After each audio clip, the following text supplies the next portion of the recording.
everyone. Welcome to another episode of Adventures in DevOps. I'm one of your hosts, Nell Shamrell Harrington, coming to you from still snowy Seattle. And with me from very snowy Bend is my co-host, Scott. Scott, how are you doing today? Hey, I'm doing good. I'm Scott Nixon and mostly focused on AWS these days and snowboarding as much as possible in the winter. Our local mountain got 73 inches in the last 7 days, so that's been fun. Awesome. And joining us today is our special guest, Nikhil. Nikhil, how are you today? Good. I'm also from Seattle. It's also snowy, but unlike Scott, I don't enjoy it that much, but it's okay. You have to live through it. All right. And just joining us is our other host, Chuck. Chuck, how are you doing today? I'm running around like a crazy person. Sorry I'm late. No worries. Today's podcast is sponsored by UpCloud. Is your website running slow?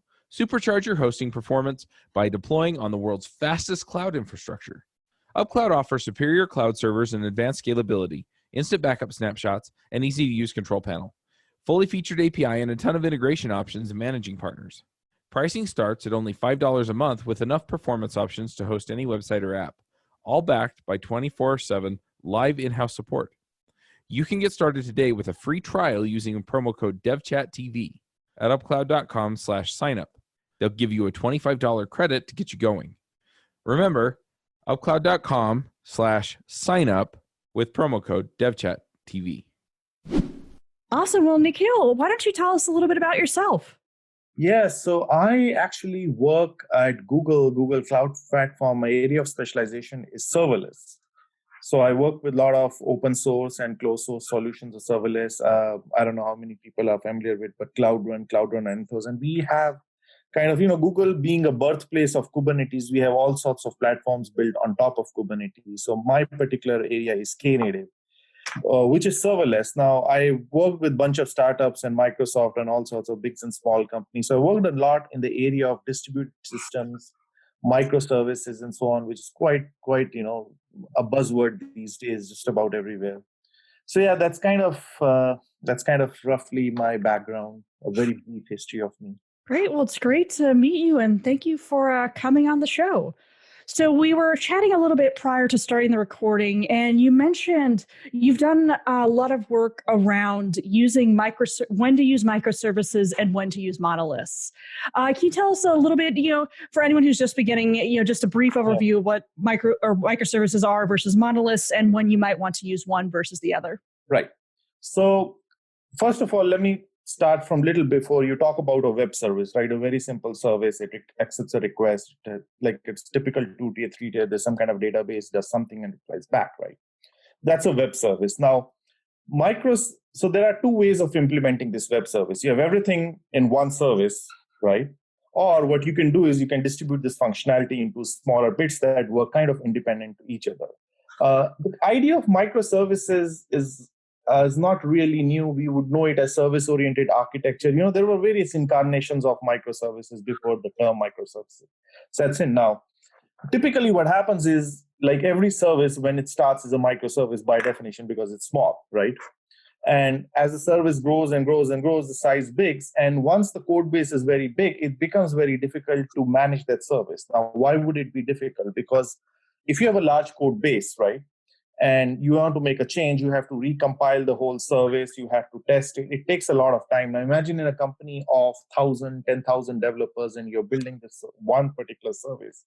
Every person makes every bit of a change and remaining 9,999 people are waiting for that service to be deployed and make sure everything's okay before they can test, right? So the fundamental problem with microservices, they don't quite scale out.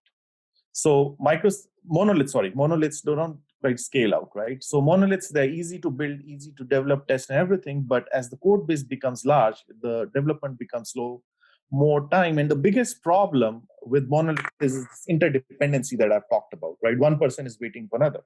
So the idea of microservice is very simple, and it says rather than having this one big chunk, what we are going to do is we are going to have these small pieces that are going to integrate through a common interface, right? So now what happens is, imagine instead of this 10,000, you have 100 teams working on 100 services. So now you're not blocked on 10,000 people, right? You just worry about your service, and the remaining people who are consuming your service, they're not concerned about how the service is built as. They're just concerned about the interface, right? So we set and say, well, instead of having this functionality in one place, we split it in, let's say, some n number of parts. And n typically for most organizations is a couple of thousands that we are talking about, right? Jet had 1,000. I think Uber has 7,000 when I talk to them. They might probably have more now. And you agree on this interface, and then each of this service, they kind of operate independently, and then they intercommunicate like any other web service. Now, they may not be exposed to the public, right? So typically you would have, if you have 7,000 services, maybe a few hundred of them is what the public consumes, and remaining whatever 7,000 minus few hundred is something internal. So that's the idea of microservice. And there is no really a definition of what is a micro and what is a macro. I mean, in the sense that, is there a size constraint that says if the service is bigger than this, it's called monolith. If it's smaller than that, it's called microservice. So it's kind of like a gray area. The whole concept is, philosophically, rather than having all your functionality in a centralized way, you basically have something in a distributed way. So that's what essentially a microservice would be. Now, what are the advantages of microservices? Why would somebody want to do microservice? Well, we talked about monolith, and we talked about all the drawbacks of monolith, right? Big code base, harder to change, and so on. With microservice, now that you have reduced the size, as long as you keep the interface independent and constant, you can do whatever you want. You don't really have to be blocked by other people. So it's small, it's easy to change, it's easy to test, and so on. What it basically does is it keeps those teams independent of each other, right? So now you don't really have to be. So it increases basically the velocity of innovation, or faster innovation, time to market. That's the core idea. There are several other benefits of microservices when you think about it. Very recently, actually, at Google, I'm kind of I can't talk much, but I'm working with some kind of migration project, right? Now, with a single service, when you have single service, you have to migrate. It's all or nothing thing, because you're migrating the whole service. You're converting one big system to another big system. Whereas with microservice, since you have this functionality distributed in, let's say, 10,000, whatever numbers, right? You can migrate them part by part. You can use a mix of technology. You can have, not that there is any need, but you can have Java with one service, C++ running another service. You could just fine tune it whichever way you want. So there are several advantages of microservice. Obviously, there are several disadvantages of microservice also. It's more messy. If something goes wrong, it's like something goes wrong, you don't know what's happening. I mean, you do have logs and so on, but with monolithic, everything is in one place. So you just look at that one place. Whereas in microservice, something fails, that triggers something else, which triggers something else, and you can have a cascade of failures. And what you see is not really the root cause of the problem, right? So there's a problem with tracing of microservice. So there's also a problem that if you don't have a lot of automation in place, if you just have one service, you can just have one or two commands and deploy that service. But imagine you have 7,000 services being used by... That is a lot. That is a lot, right? So you need a lot of automation to handle that. So there are prerequisites for why you would use microservice, which is where you need to have like DevOps, CI/CD, and all those things. So microservice basically comes from that kind of background, right? And this is actually a funny thing, and it's not particularly about microservice. It's an interesting fact. When you look at microservice, the idea by itself is not new. In fact, when you look at object-oriented programming, back in 1980, we were using C, and then we came up with C++. What is C++? How is it different from C? The whole idea of object-oriented programming was that in C, you have all this data and you have these types and it's all exposed. Everything is kind of global. And what C++ does is an encapsulation. So you have this class, right? A program, basically, especially a procedural program, is basically a state. When you look at your memory, it's a state. And an object in C++ or Java is basically you have some internal state and you manipulate it through an interface, what you call as a public interface. That's what object-oriented programming is. A microservice is basically the same concept taken to the web service, where you have an internal database of a service which is not accessible, and the service has an interface. And whatever happens in that interface, all you're concerned about is the interface. Whatever happens inside that interface is not your business. So teams are kind of independent. And the funny fact is that this whole concept came from biology. So one of the pioneers of object-oriented programming, Alan Kay, was basically a biologist, microbiologist by training. So he thought of software as a human being, right? A living organism. And what does a living organism consist of? A living organism consists of cells, biological cells. And when you look at cells has the internal state, nucleus, and so on, and it has a cell wall. And you just interact with the cell on the cell wall. So he took that concept and he applied to programming, and that became what is called object-oriented programming, that you have an interface and you have a cell. And then we took that concept in object-oriented programming, applied to web service, and today we call them microservice.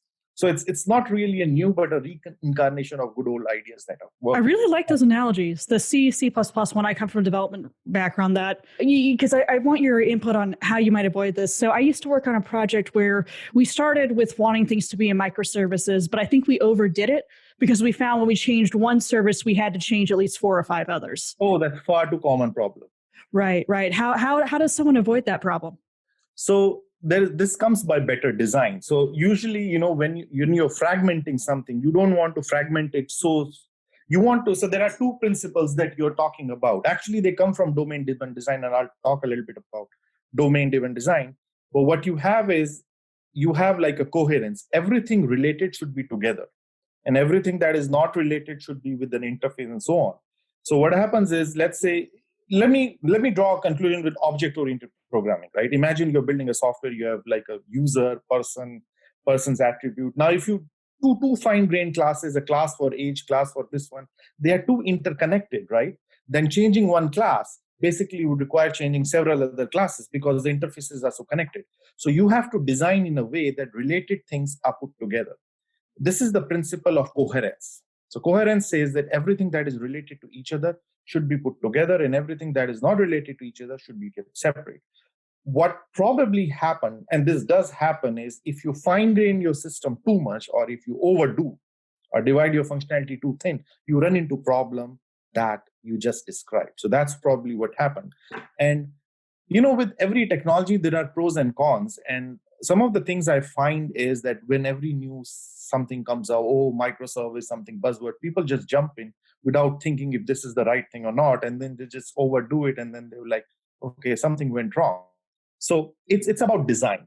Now, there's a whole different field called domain-driven design that actually talks about, and principles of domain-driven designs are actually very useful in designing microservices. So domain-driven design, I'll just talk very briefly about domain-driven design, is it basically it's a software development methodology where your classes or your objects or whatever components are basically modeling something real life. So example, you're building a software for a car. So you have these components, car, tires, seats, all these things, you model them as an object. So domain-driven design basically is an art and science of how you essentially do this modeling. And domain-driven design is used for a lot of these microservices architecture in creating what is called partition boundaries. So we want to partition things in a way that the related things, like the principle of coherence that I talked about, are together, and obviously unrelated things are separate. And domain-driven design has a concept of aggregates. And essentially a microservice is nothing but an aggregate of an object. So what is an aggregate? For example, imagine that you're shopping on Amazon or any kind of website, right? You have an order. An aggregate is a collection of objects treated as one entity. So an order will consist of n number of items. It will consist of quantity of that item, some price, and so on. But this is one entity, right? If you break this entity up, you're running into the problem that you just described. So you have to treat that entity as together. So essentially, when you use principles of domain-driven design in your architecture, you would observe that your system will consist of an aggregate. And each aggregate basically can be modeled by a microservice. You should not break an aggregate, or you should not fine-tune it too much. Otherwise, you do run into the problem because you're breaking the principle of coherence. So awesome. Yeah, that's essentially how you do it. Okay. I'm kind of curious. One of the things that was in the prep document, it was about event-driven architecture. And so I'm kind of curious, where does that often kind of come in and fit in to these types of, microservices and all these things. And why is that most common architecture? I guess, It is quite common, yes. It first reason why it is common is because it model a lot of these physical systems that we model are basically kind of event. For example, if you're building a new Uber, every time a person orders a taxi, it's an event, right? How you respond to an event. So event-driven architecture basically kind of models how the real world works pretty well. But there's another rationale behind event-driven architecture. So let me actually go back a little bit. In distributed systems, we have something called CAP theorem, right? Consistency, availability, partition. And what CAP theorem says is that you have to choose two, but you can't have all three. So you have to make a compromise here. And distributed systems, by definition, is network tolerant because it's distributed, right? So in the CAPs, consistency, availability, and partitioning, you need partition tolerance because distributed systems can have partial failure, all right? So P has to be there. Now you're left with consistency and availability, right? For most of these systems, availability translates to business. Imagine if Amazon is down 1 minute, how many millions, probably billions of dollars it loses, right? So now you have availability and you have partitioning. What you can partially compromise is consistency. And what event-driven architecture basically is it works around this problem by building a system which is network partition tolerant, which is highly available, right? But basically, instead of consistent, it is eventually consistent. What is an eventual consistent system? An eventual consistent system is, so let's understand what consistency is, right? Imagine that you're placing an order and the order is recorded in some database, the database in the West Coast and the East Coast, right? Obviously, the data is going to be backed up. It has to be consistent. I mean, the database have to be identical. If one goes down, the other can take over, right? Now, imagine if you order something you're sitting in California, you place an order, it goes in the West Coast database. It has to, at some point, get replicated to East Coast, right? Ideally, that part should be zero, so the data is consistent. But like we talked, we can't have network partition availability and consistency at the same time. So what eventual consistency says is eventual consistent systems are systems that work in such a way that given a little bit of time, and little bit of time could be a few milliseconds, right? It doesn't have to be, it can be very short. Given a few little bit of time, system will eventually be consistent. So it's not immediately going to be consistent because theoretically that's not possible. But given a little bit of time, system would be consistent. Now, how do you build an eventually consistent system? That's what event-driven architecture lets you do. So what event-driven architecture does is you have these microservices, right? You have these distributed functionality in various kinds of service. And each service would send an event. Something happened, some change happened in the system. What should I do? So it sends an event. And as you consume those events, you update your state. So how would this work in this particular example? In this particular example, what works is you place an order, an event is generated. That event is generated on the West Coast. It goes to the West Coast database. It writes, and then West Coast database generates a second event for the East Coast database. East Coast database receives that event, and this, okay, an event has happened. Scott has put an order. Let me update my database on the East Coast also. So you see this events flow in the system. And what this event does is as services receive that event, they update their internal database with those events. So you have a mechanism where these services, they all are operating, they're all highly available, they are all networkly partitioned. And as events flow, they will eventually obtain consistency. They may not obtain it immediately because there's a network latency, but that's going to be typically very low. So that's the reason why event-driven architecture is very popular. It lets you build highly available distributed systems with eventual consistency. Yeah, one of the explanations or examples I heard somebody say, and you kept talking about databases, is that you could essentially have like a snapshot from like yesterday, and then you could restore that snapshot to say some test or back into production, and then you can literally use all the events that have happened since you took that snapshot until the present time to rebuild the state and all the data in the database.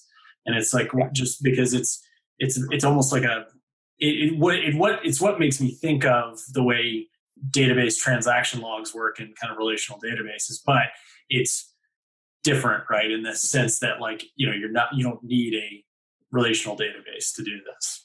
So what you're talking about, so let me put it this way. Event-driven architecture has has an architecture pattern called event sourcing. So what you're talking about is event sourcing, which is actually very popular in event-driven architecture. So event-driven architecture does not really have that need, but it's the most common way of implementing using event sourcing. So what is event sourcing, right? Gremlin is a chaos engineering service built by engineers from companies like Amazon, Netflix, Google, and Dropbox. To learn more about chaos engineering, join the Slack community over at gremlin.com/Slack. With thousands of active members, it's a great place to network and find resources to improve your organization's resilience. Now let me step back. Imagine you have a microservice system. You have like 1,000, 10,000 services running on each one of those databases. We talked about events being generated, and as events are being generated, right, the state has been updated. If it was a monolith, you have one database in that service, one single entity which could have several logical partitions and so on. So your state is in one place, right? Now, in event-driven architecture, you have a distributed state, and you have all of these events. So how you build these systems is, as you have events, you essentially, what you do is, rather than storing the state of the system, you store the sequence of events, right? And you store that sequence of events, and you replay that events to build the state of the system. I'll give you an example so it gets more clear on what it is. But again, so you have that. Now, the problem with that system is, every time you have an events and you queue up and you build the state of the system, it takes a lot of time. So as an optimization, what you do is you build snapshots of it. Now, let me give an example of what it means in real life. And I'm not going to give a tech example. I'm going to give a very common example. Event sourcing is very, very common. Your banking is an event source. What is a bank? You go to a bank, you open an account.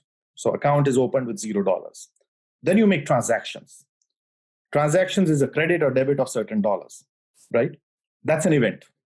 Every time you do a transaction, an event happens. So it's a plus X. For simplicity, let's say you deposit money or require money. So it's a plus X or a minus X, whatever. What is your bank balance? Your bank balance is sum of all the delta X's you have done since you opened up your account. If I add them up, that's your bank balance. So your state of the system, which is your bank balance, is basically a set of summation of all the events that have happened in the account. This is called event sourcing, right? So rather than storing just the balance, what bank does is bank operates a logbook. It stores each event. So at any time you want to know your balance, what the bank has to do is bank has to sum up all of these events and give you the total. Now, obviously, as an optimization, if you're checking your account every 10 minutes and your account is like 10 years old, the bank is not going to replay all the events. So it does some optimization, says, well, every night, every midnight, what I'm going to do is I'm just going to put the partial balance. I'm just going to put the balance you have till midnight. So if you access your bank account at 8 o'clock, rather than replaying your events from 10 years, it will say, I know that midnight, this was what the balance was, right? And now at 8 o'clock, I'll just summation all the events that happened between midnight to 8. This is your total balance, right? Now, why is event sourcing used? You don't have to, but why is it used? The advantage of event sourcing is that it enables you building new scenarios that you have not previously thought of. And it also lets you combine and recombine these events. For example, same example, you're using credit card. You make series of transactions, everything is great, except you notice you had a fraud transaction 3 days ago. So you go to the bank and you say, well, this transaction is fraud. So bank says, fine, no problem. We're going to replay. We're going to go back 3 days. We're going to remove that one transaction that was fraud. And then we're going to replay all other transactions that were genuine. And this is your new balance.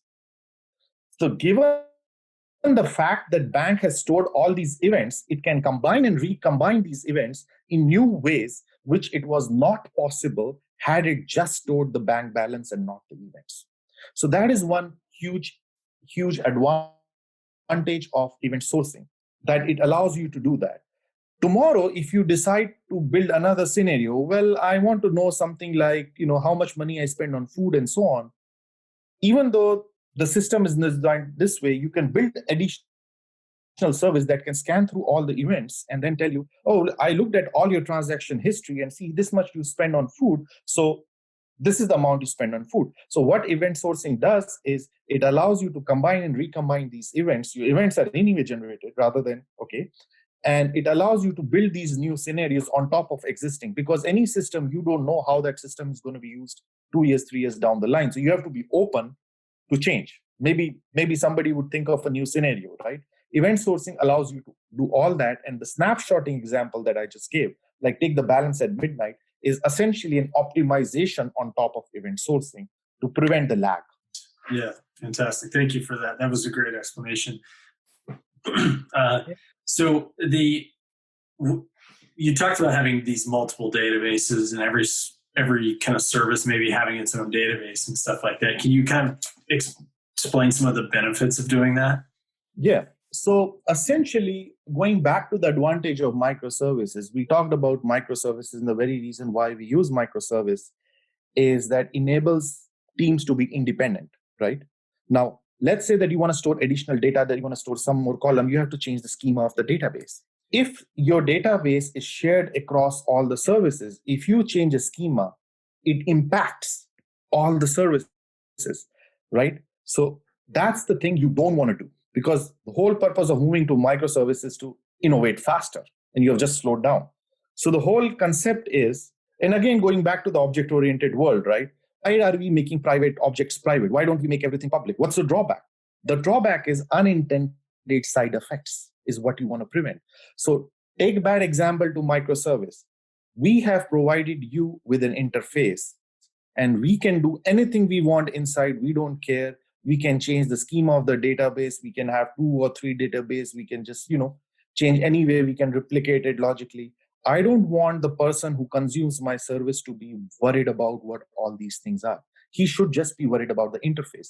So that's the whole rationale. Every service has its own private database, which it will not expose to other people. The only thing it exposes is interface, and interface relatively will stay constant. I mean, it can still change, but it's a rare occurrence.